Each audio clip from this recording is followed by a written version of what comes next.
हैरान कर देने वाली खबर जो है वो शालामार हॉस्पिटल से सामने आई है,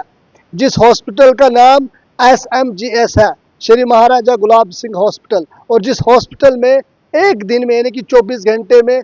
सैकड़ों के हिसाब से डिलीवरीज होती है और इस हॉस्पिटल में बर्डन भी बहुत ज़्यादा है। लेकिन इस हॉस्पिटल से खबर ये सामने निकल कर आ रही है, यहाँ पर जो है वो बच्चे जो है वो एक्सचेंज हुए हैं। खबर 2022 में जो है वो ये मामला पेश हुआ था, जब 8 सितंबर 2022 में दो औरतों ने दो बच्चों को जन्म दिया। एक औरत ने 3:05 पर बच्चे को जन्म दिया और दूसरी औरत ने 3:06 पर डिलीवरी रूम में जो है वो बच्ची को जन्म दिया। उसके बाद दोनों बच्चों के फुटप्रिंट जो है वो प्रिंट किए गए थे डिलीवरी रजिस्टर्ड पर। लेकिन एक फैमिली जो है वो छत्तीसगढ़ से बिलोंग करती थी और दूसरी फैमिली जो है वो जम्मू कश्मीर के डोडा से बिलोंग करती थी। जब इनके पेरेंट्स के हवाले जब ये बच्चियाँ की, छोटी छोटी बच्चियाँ की, तो डोडा के फैमिली ने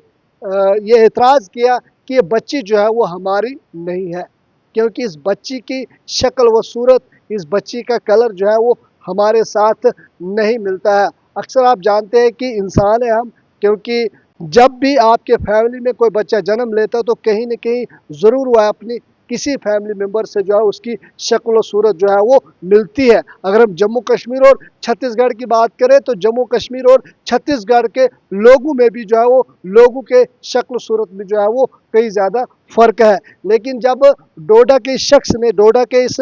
बच्चे के पिता ने जो है ये क्लेम किया कि ये बच्ची जो है वो मेरी नहीं है, उसके बाद डॉक्टर्स ने इससे कहा कि आपकी मिसेज ने जो है प्रेगनेंसी के दौरान जो है वो कुछ गलत चीज़ें खाई है, जिसकी वजह से आपके बच्ची का रंग जो है वो इस तरह पड़ गया और आहिस्ता आहिस्ता जो है ये ठीक हो जाएगी। लेकिन उसके बाद मामला जो है वो पुलिस तक पहुंच गया। और लेकिन पुलिस का शुक्रिया अदा करना चाहिए, और जम्मू कश्मीर पुलिस हर वक्त ऐसा काम करती है, सराहनीय काम करती है, जिसकी तारीफ करना जो है वो बहुत ज़रूरी है। लेकिन उसके बाद जब मामला पुलिस तक पहुंच गया और पुलिस ने जो है वो छत्तीसगढ़ से इस महिला को जो है वो वापस बुलाया, उसके बाद डोडा की फैमिली भी वहां पर गई, इनका DNA जो है वो टेस्ट कराया। मामला 2022 का था, जब बच्ची का DNA टेस्ट कराया। उसके बाद क्योंकि DNA से ही जो है आपको पता लग जाएगा कि इस बच्ची के अंदर जो है वो कौन से जीन्स है। उसके बाद जब 2022 के बाद 2025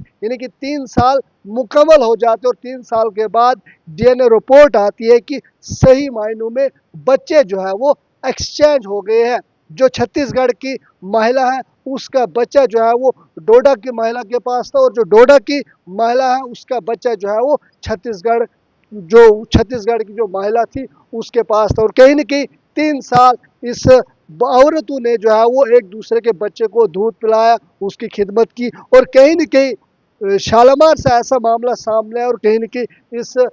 इनके पेरेंट्स के जो है वो इमोशन जो है वो हर्ट हुए। और अब ये उस वक्त जब डोडा के इस पेरेंट्स ने क्लेम किया कि ये बच्ची जो है वो मेरी नहीं है, लेकिन उस वक्त हॉस्पिटल के अथॉरिटी ने कहा कि आपकी मिसिज ने, आपकी अहलिया ने जो है वो प्रेगनेंसी के दौरान जो है वो गलत चीज़ें खाई है, परहेज़ नहीं किया, जिस कारण आपके बच्चे का रंग जो है वो इस तरह हो गया। लेकिन इनके साथ एक ऐसा शख्स था जो तेज़ था, उन्होंने आगे कार्रवाई की और उसके बाद पुलिस में रिपोर्ट दर्ज कराई और पुलिस ने दोनों परिवारों को बुलाया और DNA टेस्ट कराया। और 3 साल के बाद जब ये DNA टेस्ट आता है तो ये साबित हो जाता है कि डोडा वालों के पास जो बच्ची है वो छत्तीसगढ़ वालों की, और जो छत्तीसगढ़ वालों के पास जो बच्ची है वो जो है वो डोडा वालों की है।